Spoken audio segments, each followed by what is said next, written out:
a Lei Magnitsky, aprovada durante o governo de Barack Obama em 2012, vem à tona.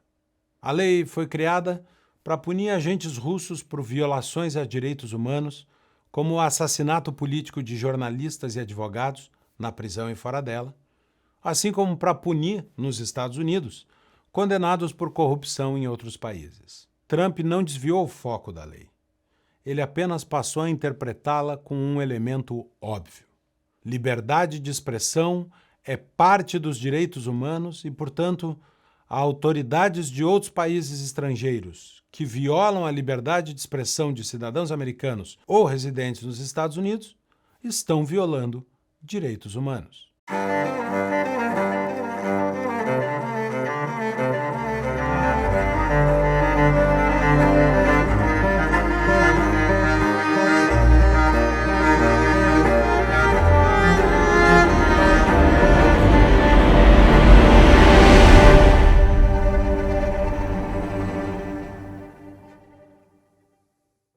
Donald Trump venceu a eleição mais importante deste século até aqui. Como há muito não se via, do destino americano depende boa parte do Ocidente em uma época de crise de identidade ocidental. O que acontece nos Estados Unidos ressoa fortemente, no Brasil inclusive, e já se pode sentir uma guinada nas posições americanas, produzindo pressão internacional em um tema central para a América: liberdade de expressão.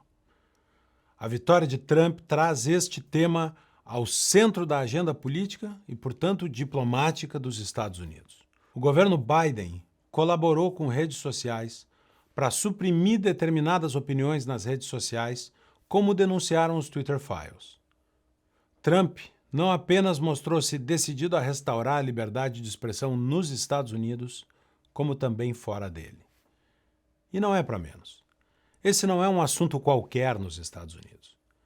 É a matéria da primeira emenda à Constituição americana.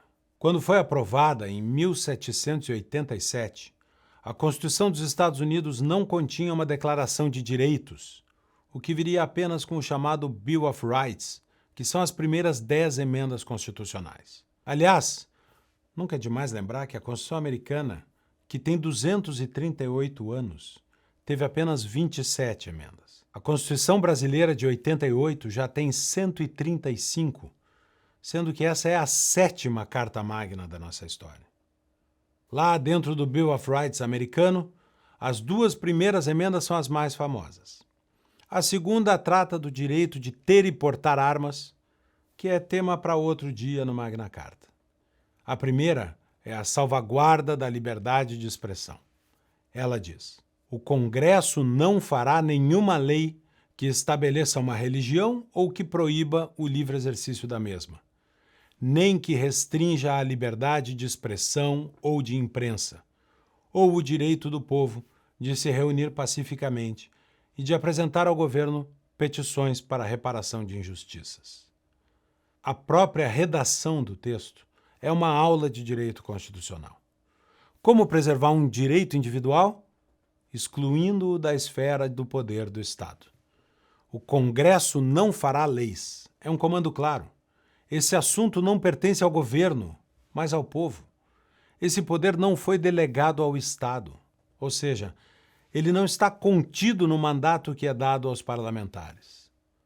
A concepção americana, desde o início da sua república, é que o povo forma o governo a partir de suas opiniões e não o contrário. A democracia depende da liberdade de expressão e qualquer censura, por qualquer justificativa, é destrutiva dos alicerces da liberdade política, mesmo que seja algo excepcionalíssimo só até o dia da eleição. Embora esse seja o cerne da própria identidade nacional dos Estados Unidos, onde o próprio hino define o país como a terra dos livres e o lar dos bravos, a Casa Branca, sob Biden, atuou para cercear a manifestação de certas opiniões nas redes sociais.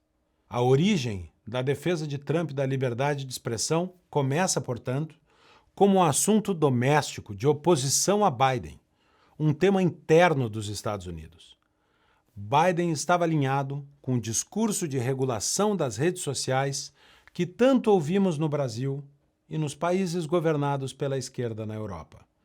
A adoção de um modelo mais chinês do que americano. O foco das restrições estava nas contestações à eficiência das vacinas e nas críticas ao sistema eleitoral americano. Trump ergueu a bandeira da liberdade plena de expressão com a primeira emenda embaixo do braço. Sem dúvidas, um tema de forte apelo eleitoral, como normalmente são os assuntos que envolvem uma carga histórica tão forte, um apelo emocional tão importante e os próprios alicerces da identidade nacional. Trump venceu. Com a vitória, deu-se um realinhamento das posições do governo americano para dentro e para fora. No dia da posse de Trump, ele assinou uma ordem executiva, uma espécie de decreto presidencial chamado Restabelecendo a Liberdade de Expressão e Pondo Fim à Censura Federal. A ordem vincula todos os funcionários do governo federal americano e estabelece uma política a ser seguida pelos Estados Unidos. Marco Rubio, o secretário de Estado americano responsável por comandar as relações exteriores, assimilou o comando. A Lei Magnitsky, aprovada durante o governo de Barack Obama em 2012, vem à tona. A lei foi criada para punir agentes russos por violações a direitos humanos, como o assassinato político de jornalistas e advogados na prisão e fora dela, assim como para punir, nos Estados Unidos, condenados por corrupção em outros países. Trump não desviou o foco da lei. Ele apenas passou a interpretá-la com um elemento óbvio. Liberdade de expressão é parte dos direitos humanos e, portanto, autoridades de outros países estrangeiros que violam a liberdade de expressão de cidadãos americanos ou residentes nos Estados Unidos estão violando direitos humanos. A lei se aplica em outros países? Não. Ela se aplica dentro dos Estados Unidos, a empresas americanas e a órgãos do governo americano. Não se trata, portanto, de uma interferência na soberania de outros países, mas sim do exercício da soberania americana. O que amplia o seu impacto é justamente a relevância dos Estados Unidos e a magnitude de suas empresas.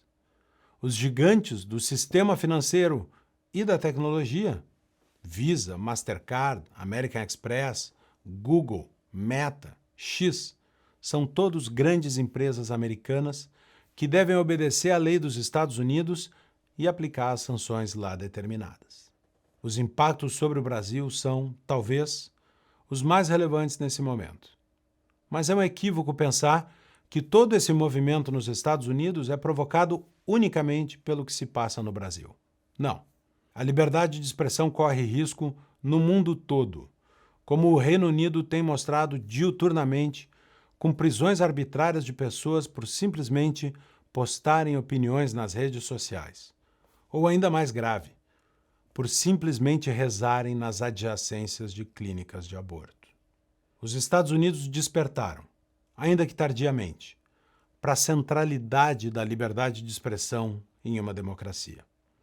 Estão resgatando a primeira emenda, restabelecendo um princípio do qual jamais deveriam ter se afastado. A liberdade de expressão não é um capricho, um privilégio ou um convite ao abuso.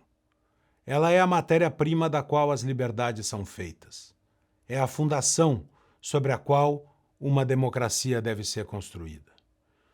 A América está reencontrando seu passado, resgatando suas origens.